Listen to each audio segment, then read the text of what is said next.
The air in the boardroom didn't just feel cold, it felt expensive. At the center of it all sat Elena Vance, a woman who measured human worth by the brand of their watch. When she accidentally tipped a carafe of staining juice across the table, she didn't look for a napkin, she looked for a target. She pointed her manicured finger at David, the most brilliant strategist in the room, and told him to clean it up while the board watched. The room went silent, the kind of silence that smells like fear. David had two choices: explode and lose everything, or kneel and start a war they never saw coming.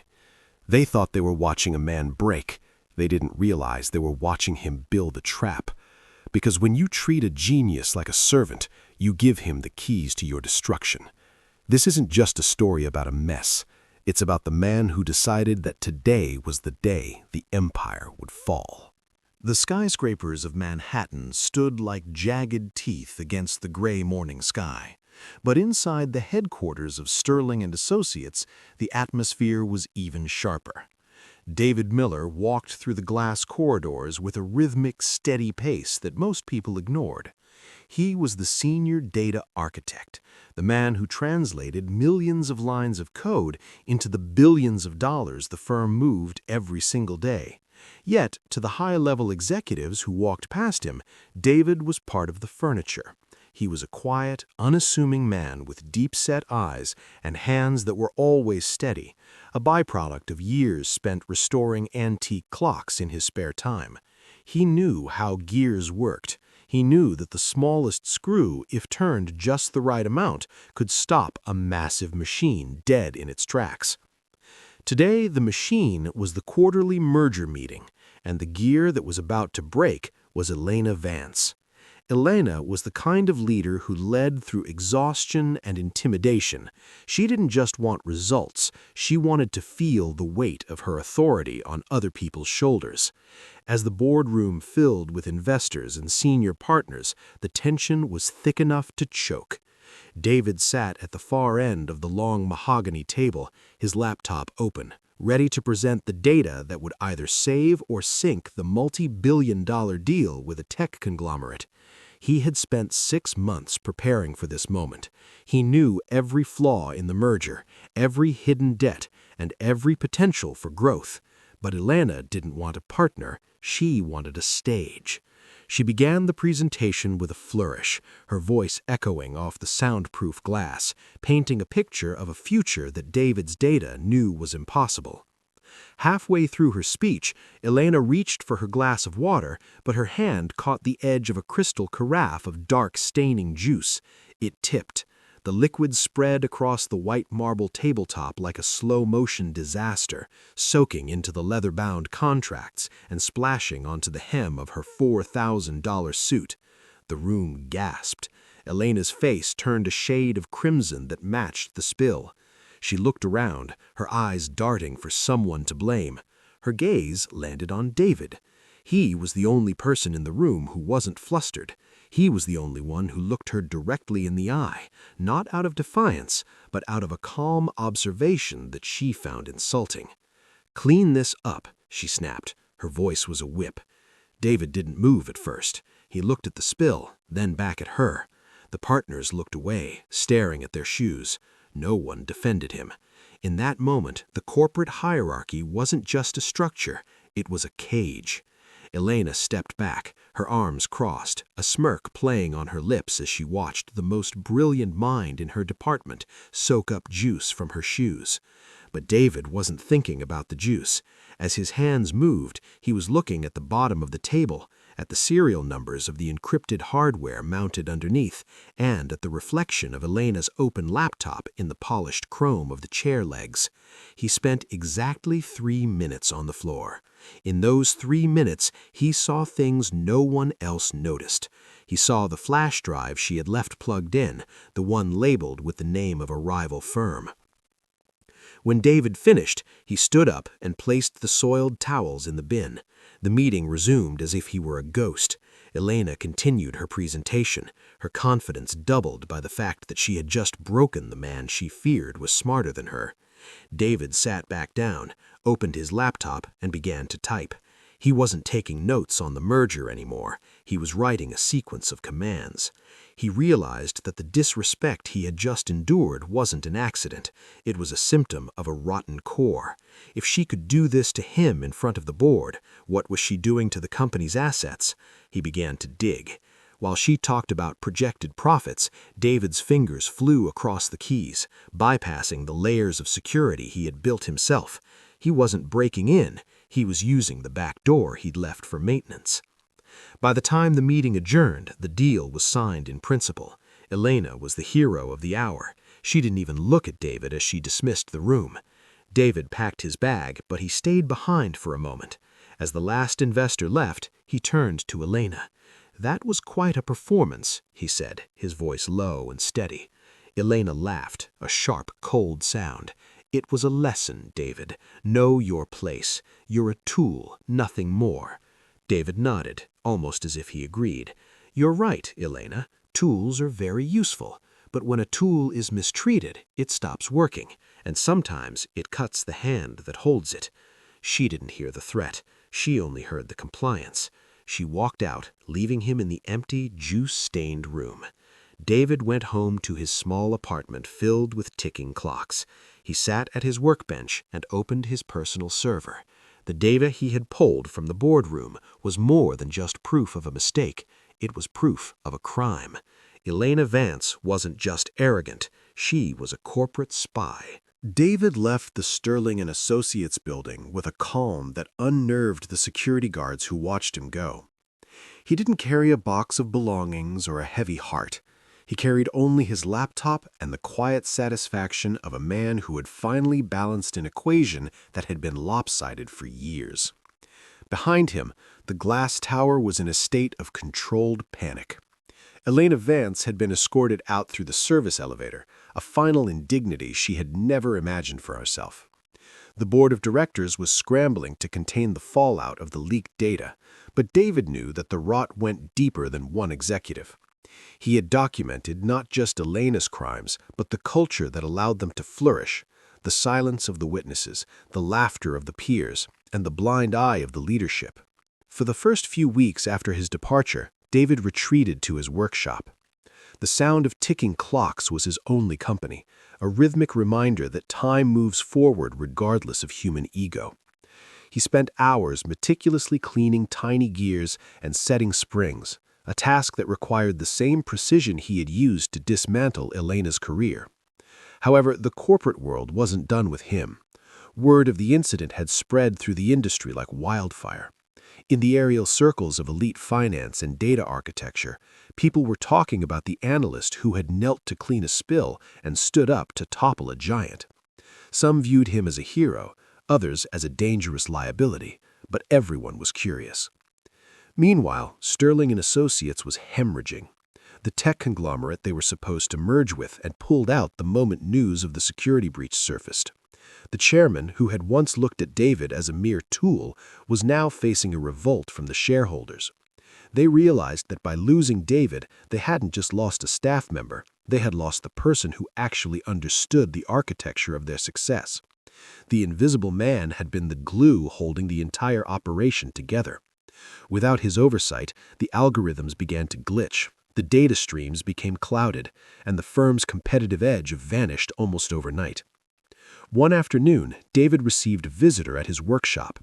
It was Marcus Thorne, a legendary figure in the venture capital world, and one of the investors who had been present in the boardroom that day. "I watched you that day," Marcus began, his voice raspy but firm. "I saw what she did to you, and I saw how you handled it. Most men would have broken the glass. You simply showed us that the glass was already cracked." David continued to work on a 19th century pocket watch, his hands steady. "The glass was broken the moment the room stayed silent," David replied, without looking up. Marcus offered David a proposition. He wasn't looking to hire an analyst, he wanted to fund a founder. He realized that David's ability to see the mechanics of a situation, both technical and human, was a rare gift. He wanted David to build a new kind of firm, one where the architecture was built on transparency and merit rather than fear and hierarchy. David listened, but he didn't jump at the offer. He had learned that power, even when offered with a smile, always came with strings. He told Marcus he would think about it, but only if he could dictate the terms of his own distance. He wanted to build something that couldn't be corrupted by the very ego that had destroyed Sterling. As David began to draft the blueprints for his new venture, the Meridian Group, he found himself reflecting on the summers he spent mending things others had discarded. He realized that his strength didn't come from his degree or his salary, but from his ability to exist in the shadows while understanding the light.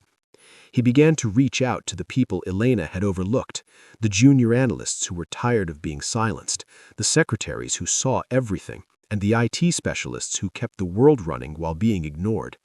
He didn't build a team of stars, he built a team of architects. Back at Sterling, the situation had reached a breaking point. The compliance committee, spurred by David's folder, had uncovered a web of favors and jokes that pointed to a systemic failure in leadership. Mary Ann Caldwell, the executive from the original incident, was now facing multiple lawsuits. The board tried to reach out to David, offering him his old job back with a massive raise and a title change. They even offered a public apology. David's response was a single-page letter. He didn't ask for more money, and he didn't accept the apology. He simply reminded them that the truth doesn't require a paycheck to be valid, and his resignation was final. The section of the industry that once ignored David was now watching his every move. His new firm, Meridian, launched without a press release or a flashy party. It launched with a series of successful interventions for companies that were struggling with internal rot. David didn't just fix their data, he fixed their culture. He became the man you called when you realized your empire was built on sand. He remained the same quiet man, but the room no longer went quiet when he entered out of fear. It went quiet out of a profound, hard-earned respect. The final realization for David came when he saw a news report about the liquidation of Sterling & Associates' assets. The mighty tower was being sold to a competitor. He felt no joy in their destruction, only a sense of completion. He had proven that the most dangerous person in the room isn't the one shouting the loudest or pointing the finger. It's the one who knows how to fix what everyone else is too proud to admit is broken. The final phase of David Miller's transformation began not with a roar, but with a series of quiet, deliberate movements that reshaped the entire landscape of the financial district. Meridian Group had grown from a small workshop-based operation into a powerhouse that defined a new era of corporate integrity. David had spent months curating a team of individuals who had all, at some point, been the invisible person in the room. He hired the brilliant analysts who were passed over for promotions because they didn't fit a certain look, and the strategists whose ideas were stolen by louder, less capable superiors. He wasn't just building a company, he was building a sanctuary for talent that had been discarded by the likes of Sterling & Associates. The downfall of Mary Ann Caldwell and the leadership at Sterling served as a grim backdrop to David's rise. As the investigation into her conduct deepened, more people found the courage to speak up. The folder David had left behind acted as a catalyst, a domino effect that brought years of suppressed grievances to the surface. The compliance committee, once a toothless entity, was forced to act with brutal transparency as the board members realized their own exposure was at stake. Mary Ann, who once believed she could dictate the terms of any reality, found herself in a world that no longer recognized her authority. Her career didn't end with a grand exit. It ended with a quiet resignation and a series of legal settlements that stripped away the prestige she had spent a lifetime weaponizing. 1 year after his departure, David was invited to speak at a global leadership summit. The irony was not lost on him. He was now being asked to lead the very people who had once looked past him. As he stood backstage, he remembered the feeling of the carpet beneath his knees and the sound of poisonous laughter echoing in that boardroom. He remembered how no one had stopped it, how silence had given permission for cruelty. He realized then that his greatest achievement wasn't the algorithms he'd built or the wealth he'd accumulated. It was the fact that he had forced the industry to look at its own reflection and flinch. When David walked onto the stage, the applause was deafening, but his expression remained unchanged, steady, observant, and calm. He didn't deliver a speech about profit margins or market shares. Instead, he spoke about the cost of silence and the risk of underestimation. He told the audience that a company's true value isn't found in its balance sheets, but how it treats the person who has the power to fix what is broken. He explained that when you humiliate a capable person, you aren't just losing their loyalty, you are handing them the blueprint for your own replacement. Behind the scenes, the remnants of the old guard tried one last time to pull him back into their orbit. A group of former Sterling partners approached him with an offer to buy Meridian Group for a staggering sum. They wanted his name, his reputation, and his systems to save their dying legacy. David met them in a room that looked remarkably similar to the one where he had once knelt. He listened to their pitch, his eyes scanning the glass walls that reflected the same imbalance he had once documented. When they finished, he simply shook his head. "You still think everything has a price," he said quietly, "but some things, like distance and truth, are not for sale." The meeting ended abruptly. As David walked out, he saw a young analyst standing by the door holding a stack of papers and looking nervous. David stopped and smiled, a genuine, warm smile. "Don't just take the notes they ask for," David whispered to him. "Take the notes they're afraid of." The young man blinked in surprise, but as David walked away, he stood a little straighter. The cycle of intimidation was being broken one person at a time. David eventually returned to his workshop, the place where it all began. He still spent his weekends mending antique clocks, finding peace in the mechanical certainty of a well-timed gear. He had achieved what few ever do. He had walked through the fire of public humiliation and come out not just unburned, but forged into something stronger. He was no longer the youngest analyst in the room or the only face that didn't fit. He was the man who decided when the old game was finished. The legacy of the quiet man became a case study taught in business schools, not as a lesson in revenge, but as a lesson in the inevitable reckoning that follows arrogance. People would remember the day the heel snapped and the sound cut through the ego of a giant. They would remember the man who didn't refuse to kneel, but used that moment to expose the truth. And most of all, they would remember that in every boardroom, in every office, and in every hall of power, there is someone watching, someone documenting, and someone waiting for the moment the room gets larger.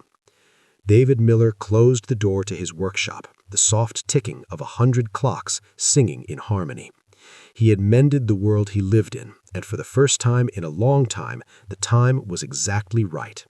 He knew that the true measure of a man wasn't how he stood in moments of comfort, but how he prepared his response while the world tried to force him to his knees.